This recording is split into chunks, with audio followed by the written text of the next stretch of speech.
আলাইকুম রহমতুল্লাহি ওবারাকাতু। গাইস, কেমন আছেন?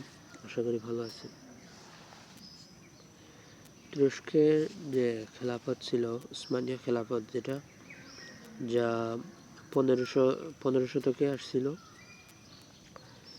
সেই আপনার খেলাফতের পতনে আমরা অনেকেই জানি যে মুস্তফা কামাল আতাতুর্কের কারণে এই খেলাফতটার পতন হয়েছে।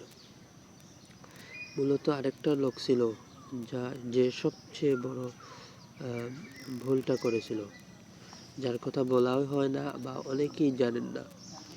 তার নাম হচ্ছে এনভার পাশা। এনভার পাশা ছিল, সে সর্বপ্রথম প্রথম বিশ্বযুদ্ধে জড়াই যায়। এটাই সবচেয়ে বড় আফসোস। সে যদি সেই যুদ্ধে না জড়াতো, খলিফা পঞ্চম মোহাম্মদ বা পঞ্চম মেহমেদকে না জানিয়ে সেই যুদ্ধে সে জড়াই যায়। কিভাবে? সে ছিল নৌবাহিনী প্রধান ছিল, আর সে তৎকালীন যে রাশিয়া, জার্মানি, এদের যে নৌবহর ছিল, সেই নৌবহরে সে আক্রমণ করে বসে।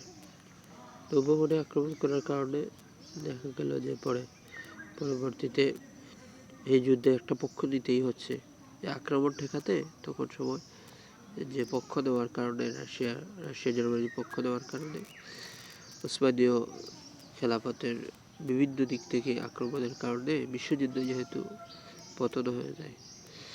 এই হোক, পতনের কারণে আজকে বিশ্বের যে ভয়াবহতা, মুসলমান নির্যাতিত, নিপীড়িত, হয়তো এই এত বড় একটা খেলাফত থাকলে কিছু কথা বলতো, কিন্তু এই এনভার পাশা, যার কারণে আজকে আমাদের মুসলমানরা খেলাফত থেকে বঞ্চিত।